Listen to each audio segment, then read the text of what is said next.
c'est des managers qui mettent leurs collaborateurs en burn-out, en limite burn-out, sans même s'en rendre compte. J'ai un exemple vécu d'hier. Une collaboratrice, Sonia, avec son manager, Fabrice. Elle se retrouve dans une situation très compliquée. Quand on débriefe son GRI individuel, on voit qu'elle a une énergie, elle perd beaucoup d'énergie dans son rôle, on se demande pourquoi. Et en fait, elle nous explique que elle doit être directive et qu'elle n'est pas du tout directive. On lui dit: «Pourquoi tu as besoin d'être directive?» «Ben, j'ai besoin d'être directive quand Fabrice me demande, parce que c'est régulier, de dire non aux clients internes, on n'a pas le temps, on peut pas le faire. Non aux collègues, ça c'est mon rôle, c'est pas le tien même dans l'équipe». Et pour Sonia, c'est très compliqué de devoir dire non.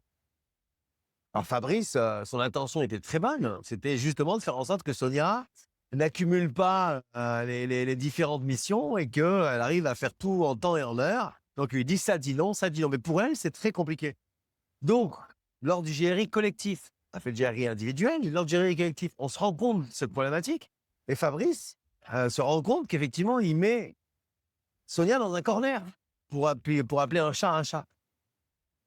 Et donc, on se rend compte qu'en fait, c'est bien de dire à Sonia de dire non, mais qu'il faut avant tout lui donner les arguments pour qu'elle puisse savoir non. Parce qu'à chaque fois qu'elle devait aller voir Denise, Marco, dans son bureau pour lui dire bah non, ça va pas être possible, elle stressait avant, elle avait des plaques qu'elle nous expliquait sur le coup, tellement c'était difficile pour elle. Elle lui disait si c'est trop compliqué, tu dis que c'est de ma faute.